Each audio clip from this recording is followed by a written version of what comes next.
Bonjour, je m'appelle Patient Ligodi, je suis journaliste congolais et j'ai 30 ans.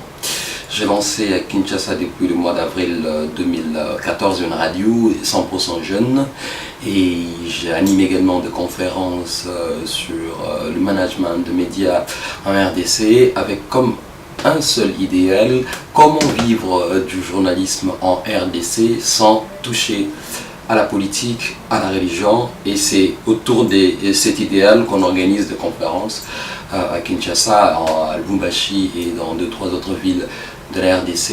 Et pour tout dire, je suis également doctorant en communication. Et je dois dire qu'à Kinshasa, il y a un sérieux travail qui est fait par la délégation de l'Union européenne qui s'intéresse à la jeunesse congolaise, qui essaie de voir qu'est-ce qui bouge, qu'est-ce qui fait bouger également les choses dans le milieu des jeunes. C'est comme ça que j'ai été contacté par la délégation de l'Union européenne après qu'ils aient eu connaissance des activités que j'organise dans les cadres de développement de la viabilité de médias en RDC, et ils m'ont contacté si j'étais intéressé de pouvoir passer cette visite enrichissante ici à Bruxelles et être en contact avec un certain nombre de personnes qui peuvent être assez intéressées par ce que je réalise au pays, à Kinshasa, enfin en RDC.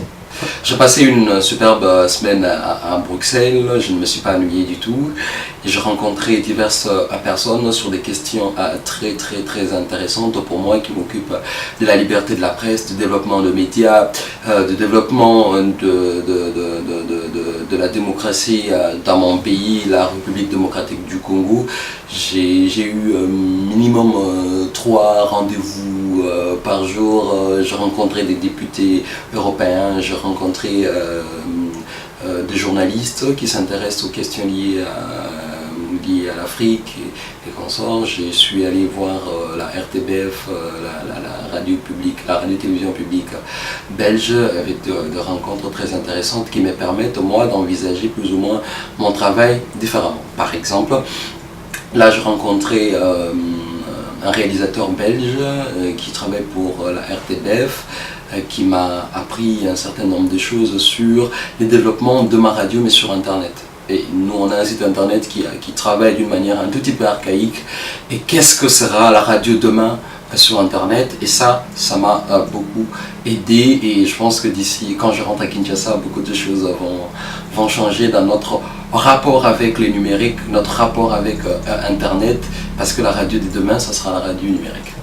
Je crois vraiment que l'idéal européen devait être un idéal mondial. La diversité, ça devait être, l'unité dans la diversité devait être un idéal mondial.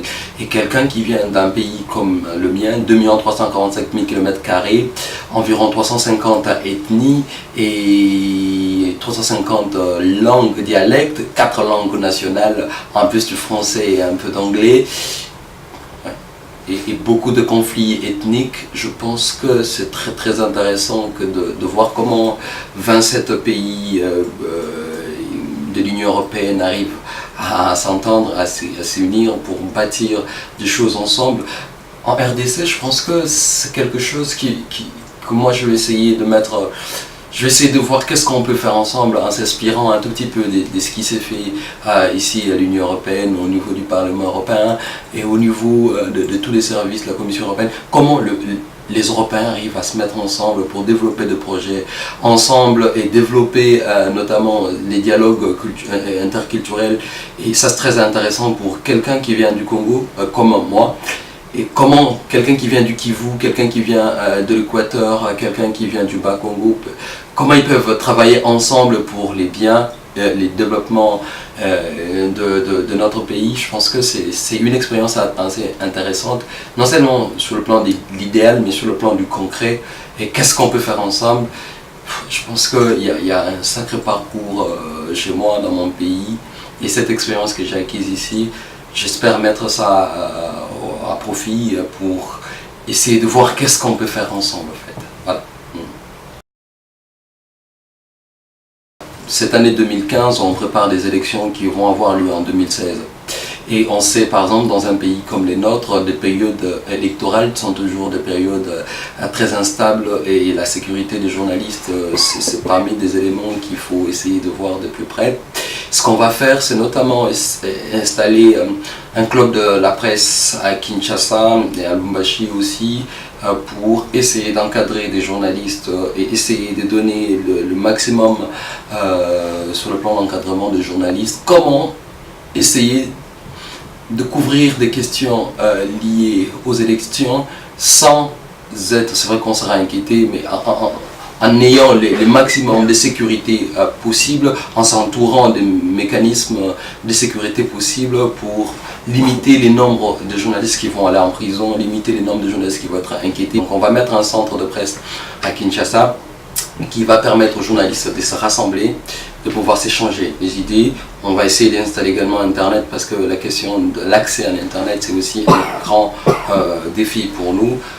Comment les journalistes vont venir et essayer d'accéder à un certain nombre de ressources qu'on va essayer de mettre en place et pour leur rendre aussi autonomes possible dans leur organisation.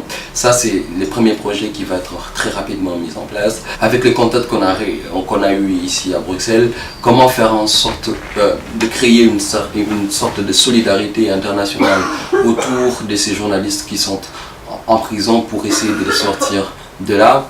Et la troisième des choses qu'on va essayer de faire très rapidement, c'est un rapport avec ma propre radio, qui est une radio 100% jeune. Comment essayer de développer les sites internet de la radio grâce aux acquis que j'ai eu ici à Bruxelles, au contact avec les responsables éditoriaux de médias belges. Comment développer les sites internet de ma radio pour être en phase avec les numériques, avec tous les dispositifs logistiques qui est mis en place ici et essayer de le faire chez moi. Donc voilà, j'espère que ces trois objectifs vont être atteints le plus rapidement possible avant la fin de cette année 2004.